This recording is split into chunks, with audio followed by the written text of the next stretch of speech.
Okay, the numbskull is in another Animus session, and I've required caffeine. All is right with the world. Good. This isn't really your kind of mission, is it, boss? Every mission is important in its own way. Still, I bet you'd rather be out with the rest of the team, hunting Sean Hastings or something. Wouldn't you? Hell yeah. I want a front row seat for that show. Any word from Sorkin? He's scheduled to update me in 43 minutes. Good. Can I ask you something? Of course. What's it like, using an Animus? I went through the Animi training program. It felt like the drills we used to do in the UT Jaeger. You never use a normal Animus like this one? To relive your own genetic history? Only once. Really? Who were you? I was a young man. On the Viking raid on Lindsey Farm. 793, northeastern coast of England. Sorry, history nerd. So, how was it? It was summer. Good sailing weather. The monastery was a center for religious studies, and we crashed into the city like a tidal wave. And? We pillaged and burned. They thought we were demons. The details of the memory were so vivid. I lost myself in the bloodlust. I defeated a Saxon, a great warrior, but did not want to kill him. I invited him to join our clan. Ah, Norse adoption rituals. The chance to sail the world with the Vikings. Yes. A chance to see the world as it really is. What happened then? He wept. Then he cried out that God had abandoned his people and that nothing remained but chaos. I felt such pity for him. I killed him without a second thought. After we're done here, are we gonna have to kill the numbskull? We will see.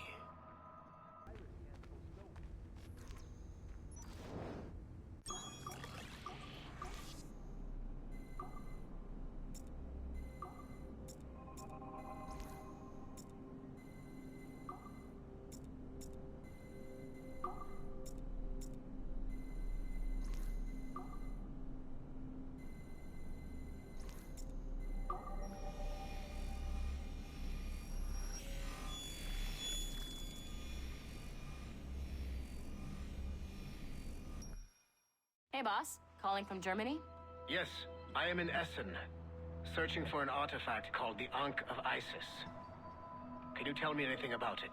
Give me a minute to fire up my machines here. Okay.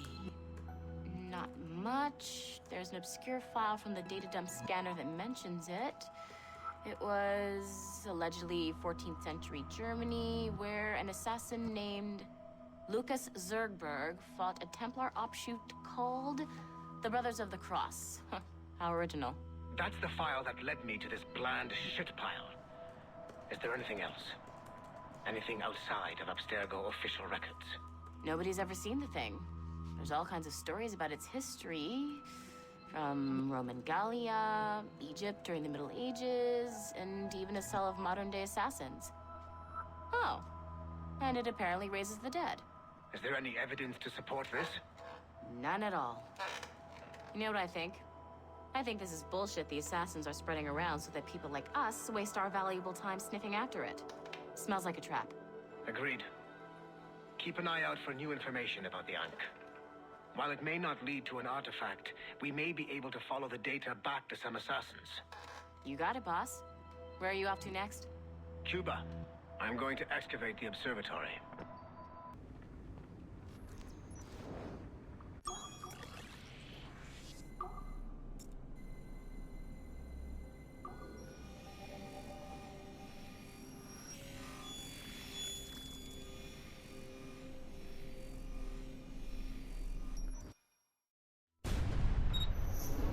Haytham Kenway remains a controversial figure for me. I have great respect for him. After all, he was the Grand Master of the Colonial Rite, charged with finding a precursor site. Haytham was cunning and ruthless, but he had a streak of emotional weakness that ultimately triggered his downfall. He lost his father when he was a child, and the British Grand Master Reginald Birch raised him to become a Templar Knight. Haytham eventually learned that his father, Edward, had been an assassin. That he chose to stay a Templar, rather than follow in his father's footsteps, indicates to me that he believed he was already on the right path. When Haytham discovered that Birch was the one who murdered his father, he and his sister killed him in revenge. I believe this was the beginning of his downfall. Templars kill for efficiency, not petty emotions. When he discovered that his son Connor was an assassin working against him in the colonies, the same emotional weakness stayed his blade. A pity Connor did not show him the same mercy.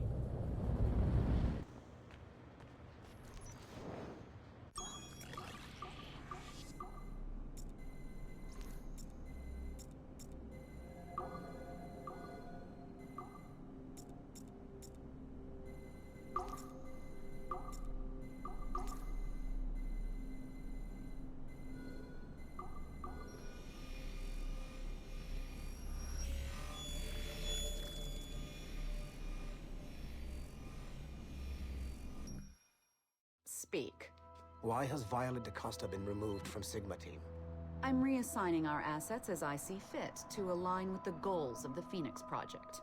The Phoenix Project? Sigma Team would be of more use hunting down the remaining assassins. Let Delta Team hunt precursor relics instead. Those relics are the key to sequencing First Civilization DNA. Accomplishing that goal will in turn make the assassins even less of a threat than they are now. Be that as it may, Agent DaCosta should not be wasted on something like Abstergo Entertainment. Last year's fiasco with the Sample 17 project showed me that Abstergo Entertainment is more than just a disposable subsidiary. It's the best resource we have to finding new pieces of Eden. It is a weak link that has been compromised by our enemies time and time again. All the more reason to have DaCosta secure their access to the cloud servers. We're confident that Melanie LeMay won't fuck it up, like Olivier Garneau. Bringing a civilian like that into our ranks is also unwise. Time will tell with Miss LeMay, but she handled the John Standish situation with an even hand. She helped us discover the existence of sages, and in doing so, has done more for Phoenix than you have, Mr. Berg. She also continues to ignore the presence of the instruments of the First Will within her operation. Those whack jobs are actually useful to us for now. They're a cheap source of relics we can exploit. If they become too much of a problem, we'll deal with them with the same efficiency we deal with the assassins. Giving the assassins time to regroup is a tactical mistake. We should strike them now while they are at their most vulnerable. We value your passion and expertise, Mr. Berg, and your concerns have been noted. Now pack your bags. You've got a busy year ahead of you.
Following the Great Purge of 2000, William Miles became the de facto leader of the Assassins.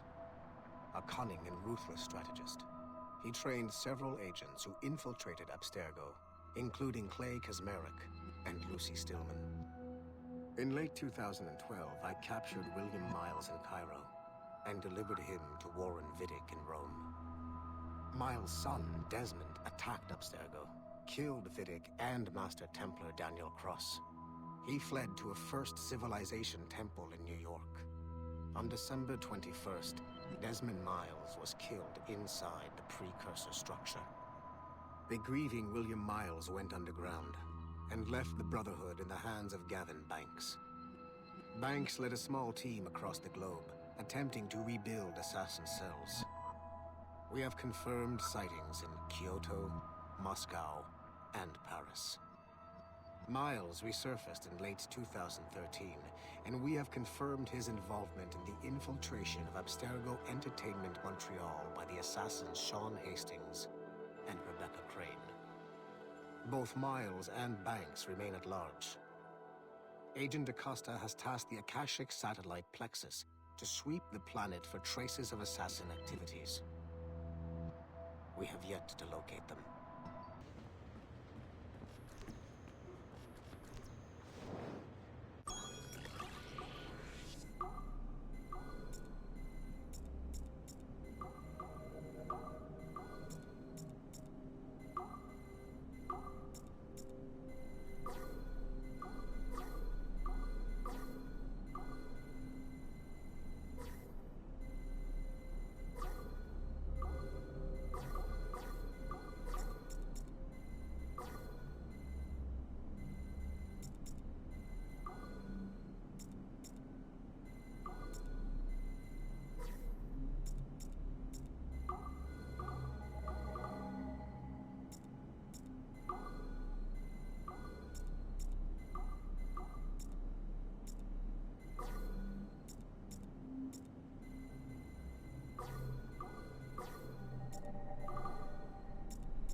It is 4:26 on December 13, 2012.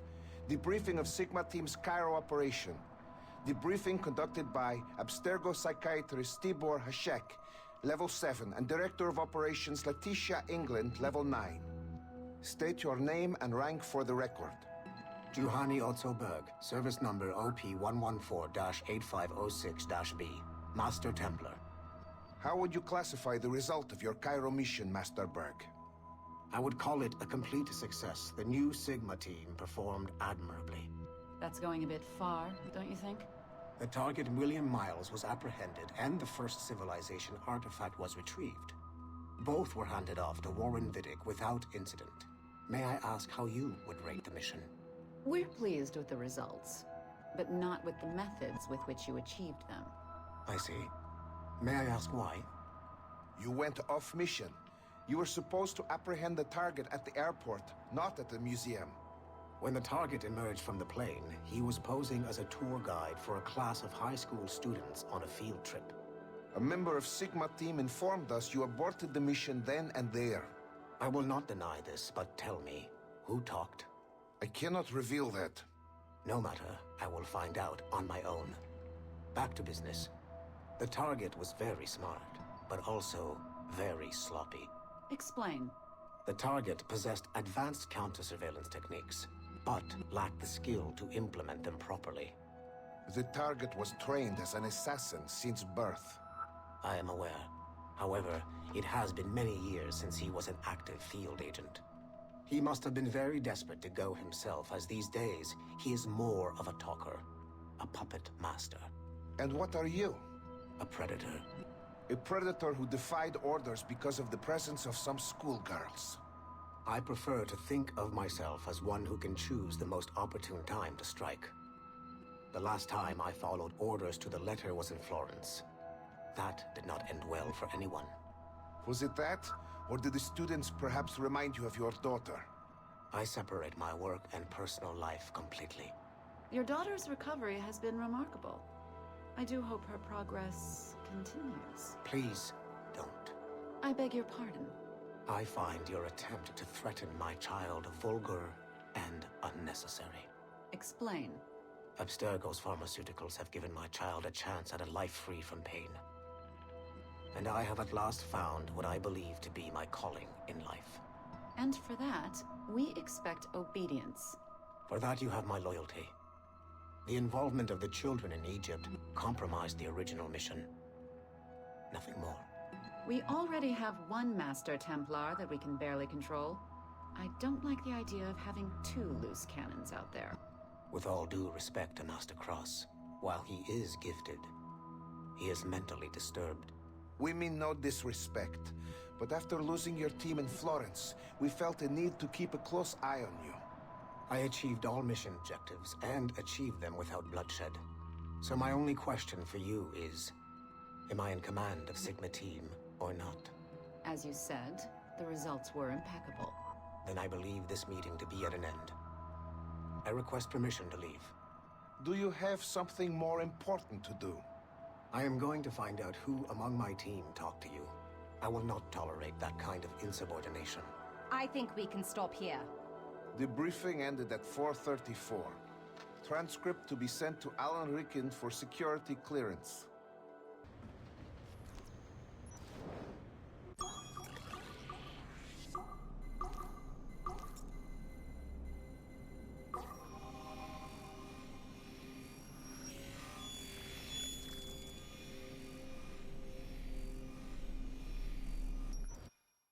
Given the nature of our current investigation, I have been looking at other assassins who, despite themselves, have helped the Templar cause. The first is Clay Kazmarek, who infiltrated Warren Vidic's Animus project in Rome. He became the project's Subject 16. Kazmarek's rich ancestry helped Vidic to identify the Renaissance assassin Ezio Auditore as a person of interest.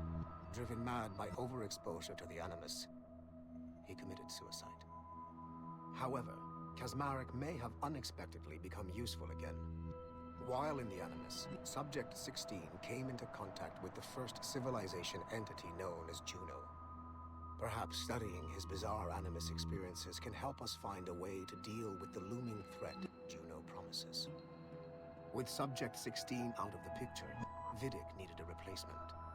Desmond Miles, a runaway assassin, was captured in September 2012 and was used as Animus Subject 17 to further the search for an Apple of Eden.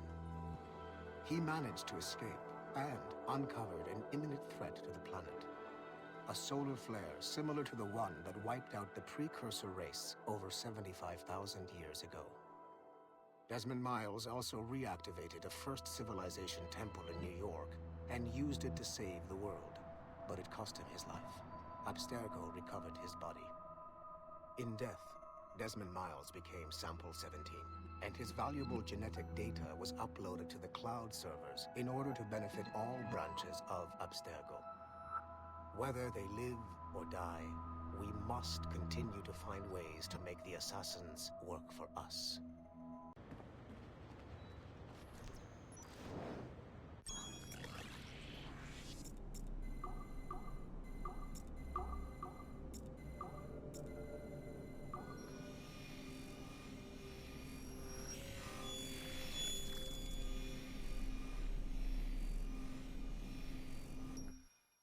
Details of Harlan T. Cunningham's life were difficult to acquire, as many traces of his identity before becoming an assassin were altered or erased by Gavin Banks. It is only thanks to Agent DaCosta's remarkable skills that we are able to piece together this profile. Cunningham was outed as homosexual in high school, which unfortunately ruined a promising wrestling career.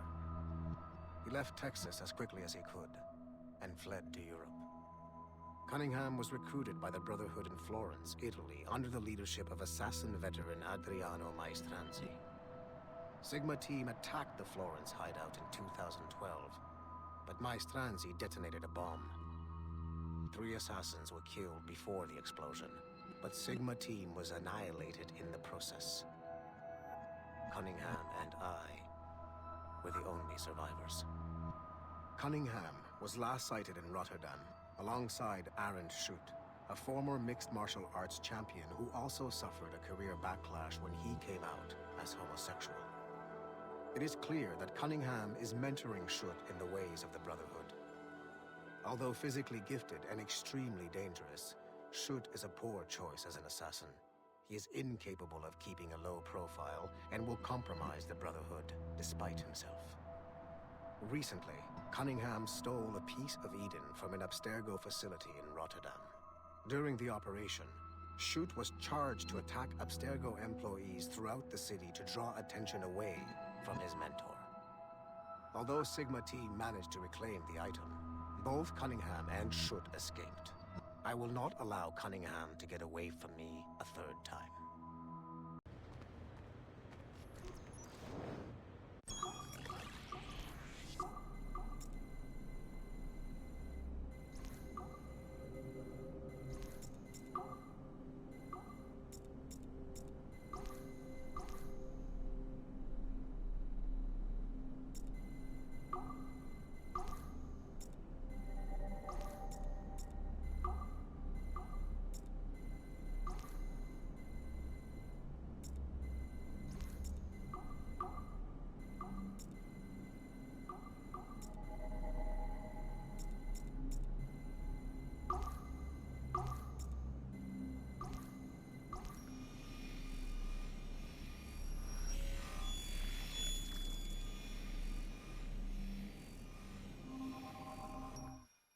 Field Report, Phoenix Project, November 1st, 2013. Agent DaCosta alerted me to a possible lead on the Koh-i-Noor diamond. A replica can be found among the crown jewels of England. However, the true diamond is a powerful piece of Eden and has been lost for centuries. Jot Sura is a programmer at Mysore Tech, a company working with Abstergo Entertainment to release a variant of the Animus headset to Asia, called the Brahman device. He's been associating with Siobhan Dami, the sister of Jadseep Dami, a known assassin. Could the Brotherhood be using the Brahman device to locate the Koh-i-Noor? Until we have more evidence, I have decided to use a local Abstergo strike force rather than mobilize Sigma team. Update, November 3rd, 2013. Jatsura was abducted outside of Dreamland Studios in Mumbai. He was seen being forced into a van by Siobhan and Jadseep Dami. This confirms my suspicions. The assassins must be using Jatsura's genetic memories to locate the Kohinoor. I have authorized the local Abstergo soldiers to engage and eliminate the assassins, with instructions that the Brahmin device must be kept intact. I am en route to India. Update, November 4th, 2013. I arrived in India too late. Our strike team engaged the assassins in 2 separate conflicts. The body of Siobhan Dami was found at the first site, but her remains were too badly damaged in an explosion to collect any genetic information. I found the Brahmin device at the second site, but after reviewing the genetic memories recorded within, I am relieved to find that Jatsura's bloodline was a dead end. The real Kohinoor diamond remains lost to both sides. Jadseep Dami escaped, which means we must monitor this new assassin activity in India closely. I am closing this file and proceeding to my next mission. Do you see a flashing Once you restore the server, I'll connect your Animus workstation back to Helix. In theory, if you align the beams to segments of the core, it should solve the problem. But here's where it gets tricky. You have to move the circles in such a way that each segment is powered by a beam. The keyword here is each. 1 beam and 1 beam only per core segment, okay? Once everything is lit up properly, the system will reboot. Got it? Give it a shot.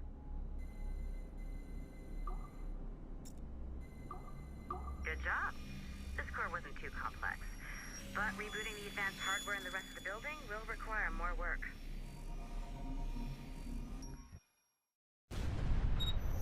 The assassins would have you believe that Al-Mualim was a great mentor who became corrupted with greed, and that he schemed with the Templars to acquire an apple of Eden.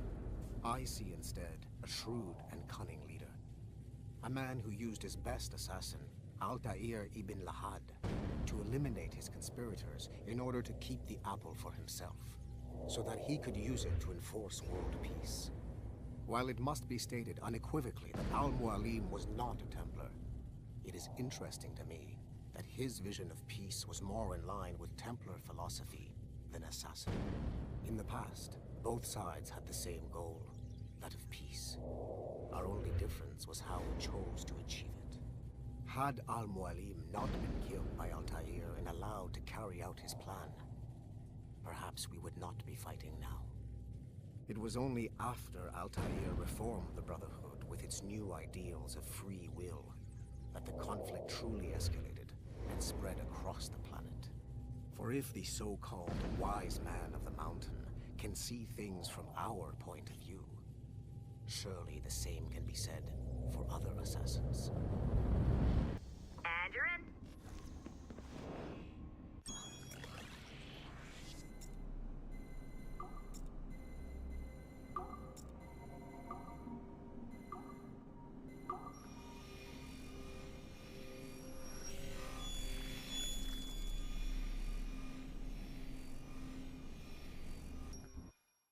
All points ready. Begin. Go, go, go!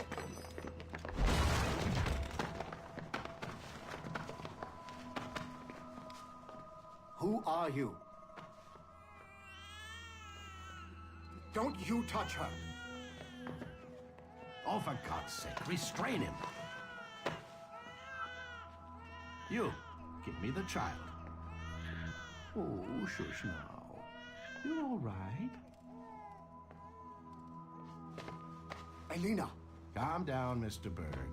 I promise you I won't hurt your daughter. Who are you? My name is Warren Vidic. I work for Abstergo Industries. You quit the Uti Yaga regiment and became a freelance mercenary in order to afford better care for Elena's cystic fibrosis. How's that working out for you? Arkele! I have an offer for you. I don't work for people I don't know. It's not that kind of offer. I'm going to remove an item from my pocket. What is that? This little pill? It's actually for her. Go on, little one. Have some medicine. Stop! There now. Isn't that better? This pill will cure her. It isn't on the market, but it can be yours if you agree to participate in a little training program I put together. What does Abstergo need with someone like me? Oh, you won't be working for Abstergo. However, if you perform, Abstergo could work for you. I want one thing before I agree. Name it. That one there. He upset my daughter. I understand. Gentlemen, release Mr. Berg. Jenkins, give him your gun. What? Now! Yes, sir. Satisfied? It's a start.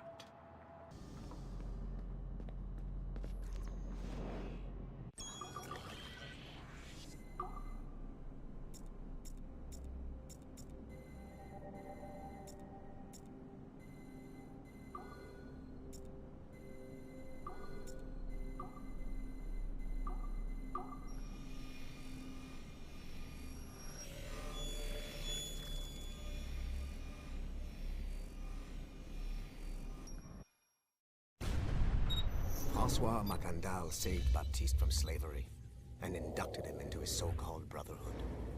Macandal was a vicious mentor, and in his desperate attempt to liberate slaves, he broke his own creed by indiscriminately killing nobles. Misguided as they are, some assassins are honorable. Macandal was not one of them. Thanks to the calculating genius of Madeleine de Lille, the Templars made an example of Macandal by way of public execution in 1758. His pathetic excuse for a brotherhood quickly fell apart. When his comrade and childhood friend Agathe fled to Louisiana, Baptiste saw the futility of his former life in Macandal's brotherhood. Madeleine saw Baptiste's potential and instructed her Templars in New Orleans to strike a deal with him. If he could draw Agathe out of hiding and eliminate him, he would be granted a place in the Templar Order. Although Baptiste was killed by the assassin Aveline de Grandpré, his path clearly demonstrates the inherent superiority of Templar ideals over assassin terrorism.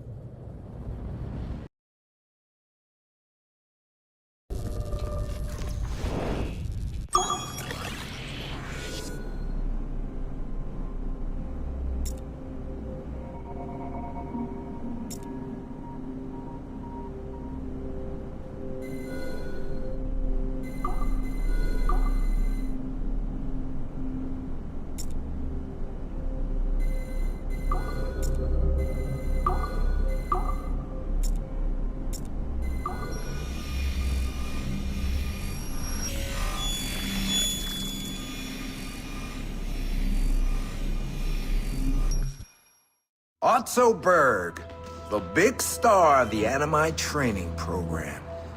Show me what you've got, you arrogant prick. If you insist, Master Cross.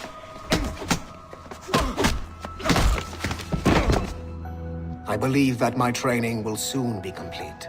Wouldn't you agree? What's so funny? I was wrong about you. You're not arrogant. You're just deeply fucking stupid! Oh, Your body, your mind, they're not yours anymore. You understand? All you have left are the voices. I don't suffer from your condition. My Animus sessions were carefully... No! My voices are ghosts! Dead! So they can only ever say the same things over and over and over and over. But the ones in your head will never die. And they own you now. I am the Order's humble servant. You're not even a person anymore. You're a tool, a weapon, a plaything. We're done here. And in the glorious New World Order, there won't be any room for broken toys like us!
Do you care to explain what happened in Paris?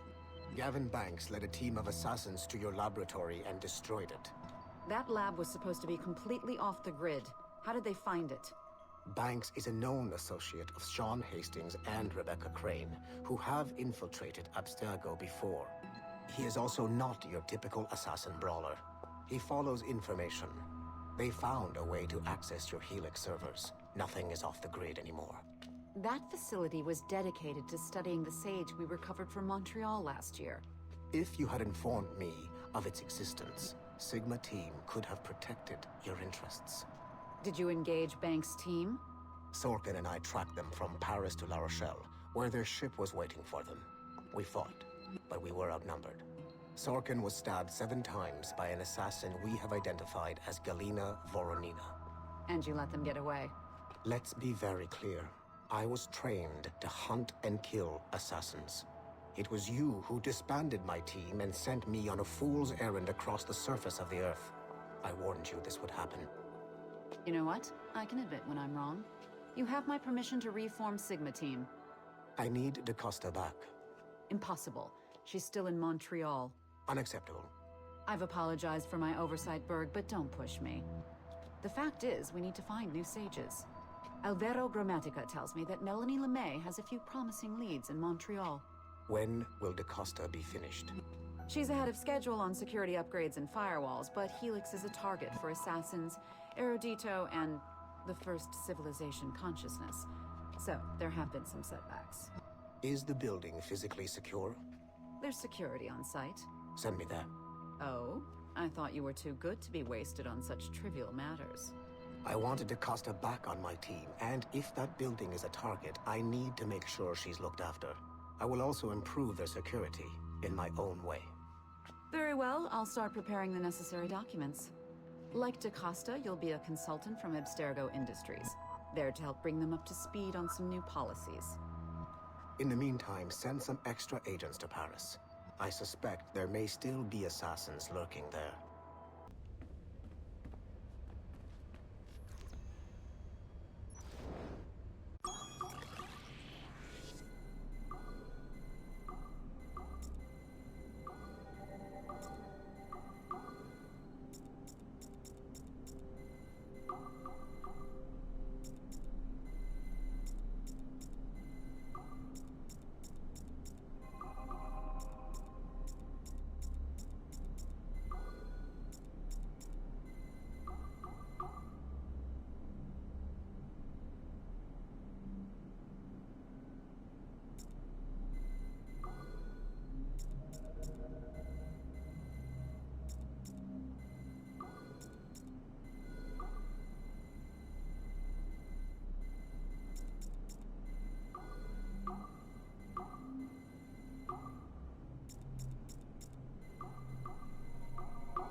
Unlike Hatham Kenway, Daniel Cross came from an assassin bloodline, as the Orlov family had at least 2 generations who served the Brotherhood.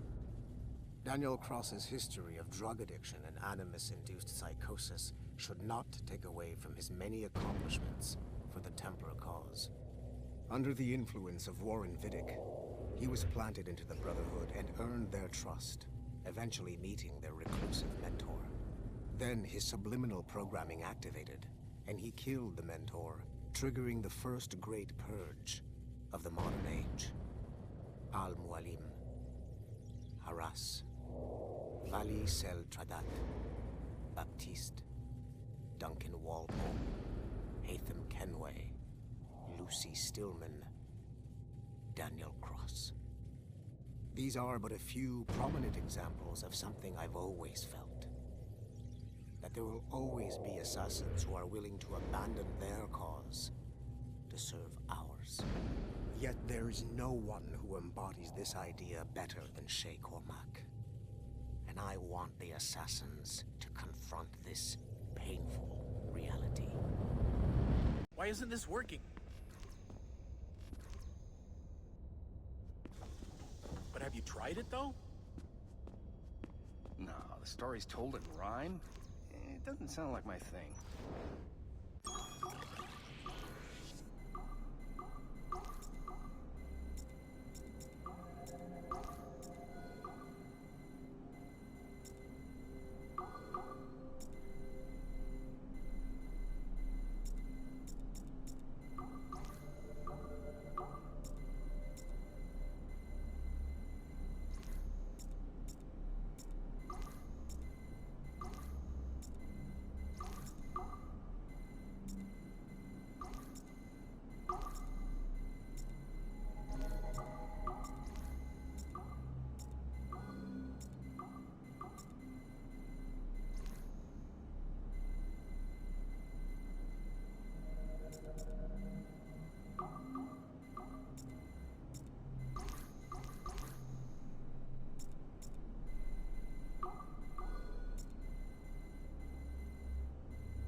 This is a priority message to all Sigma Team operatives.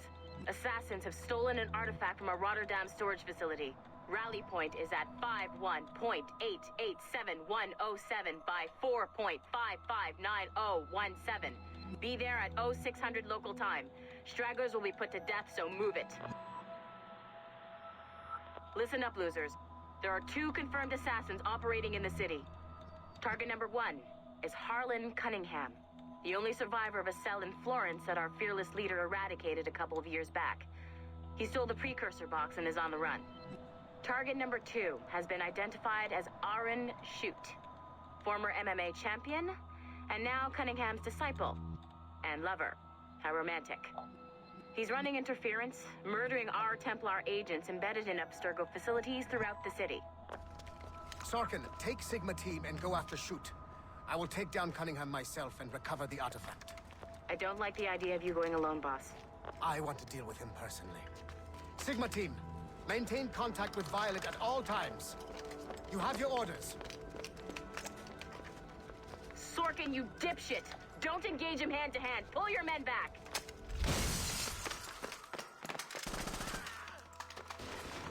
Get some! He's got my gun! Sniper 1, do you have a shot? Negative. He's using Sorkin as a shield.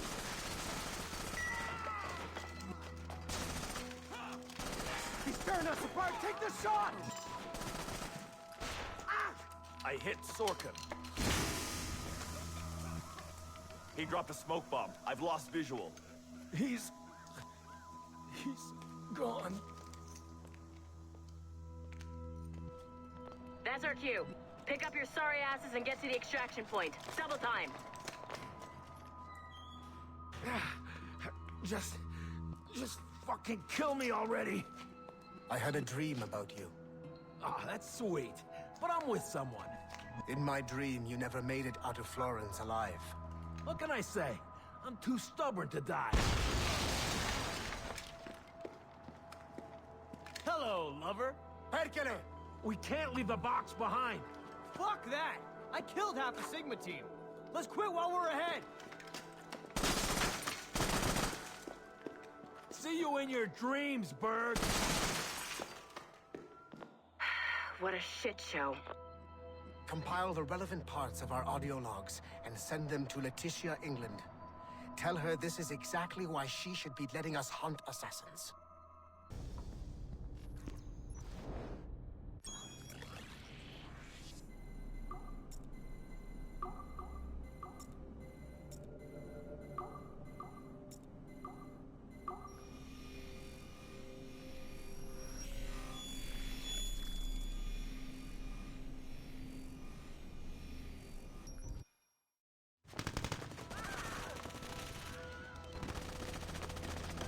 The kill box is live. Sorkin's picking off the stragglers as they escape. Good. Proceed to stage 2.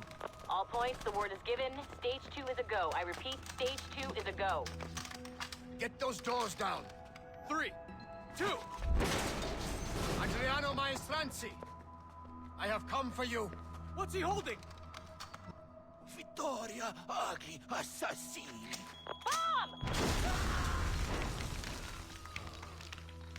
Berg! Sigma team? Anyone, do you copy?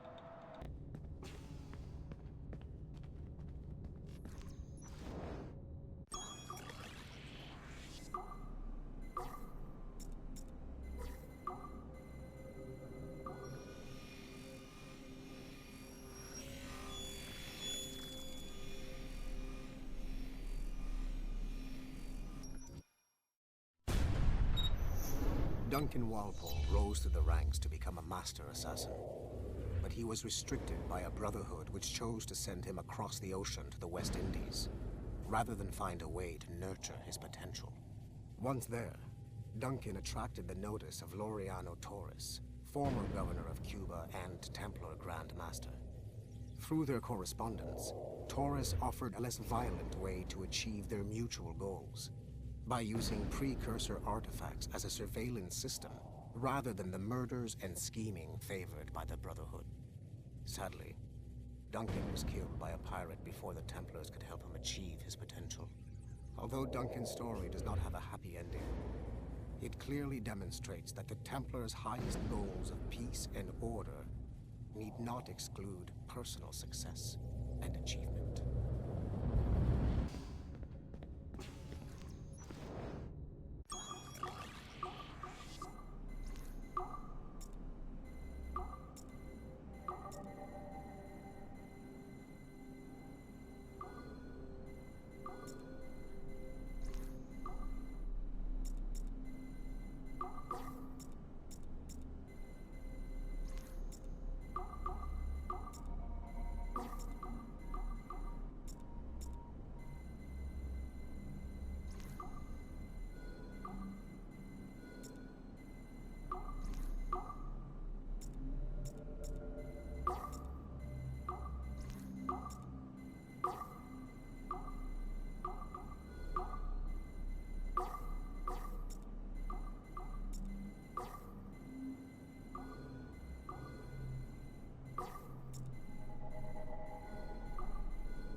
Sean Hastings was a university professor whose hobby was leaking Abstergo secrets.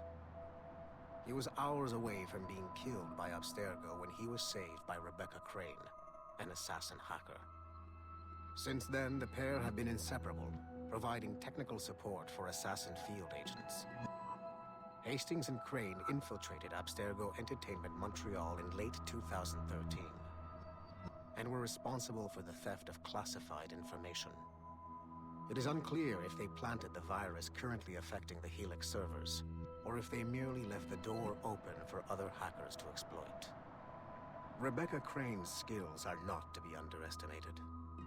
She created the Animus 2.0, an assassin version of Warren Viddick's original machine.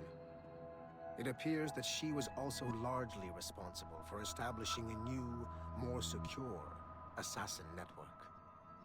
It would seem Crane and Hastings have been promoted within the Brotherhood. There are rumors that they are now leading some kind of hacker collective known as the Initiates, and attempting to lure them to the assassin side.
The first civilization entity known as Juno re-emerged from the Grand Temple in New York in December 2012. Although no longer a corporeal being, She exists as a kind of digital consciousness somewhere in the Abstergo cloud. To accomplish her goals in the real world, Juno uses two types of people. The first is another precursor consciousness that emerges in a human being at random. This person is commonly known as a sage. Juno also holds sway over a group of disciples called the Instruments of the First Will, who believe it is humanity's natural role to serve the first civilization. Abstergo is currently using the First Will as a cheap and hands-off way of acquiring pieces of Eden and other relics. However, I suspect that the reverse is also true, that they are using our resources to locate objects that will help them further their own goals. I do not trust them, but for now, all I can do is have DaCosta monitor their activities. Juno's motives are unclear. Although she has made one attempt to possess a corporeal body, she appears to be more powerful as a digital entity. Agent DaCosta fears that should humanity ever achieve singularity, a fusion of humanity and machines, Juno would become unstoppable. Ironically, it is Abstergo itself which is driving civilization in that direction.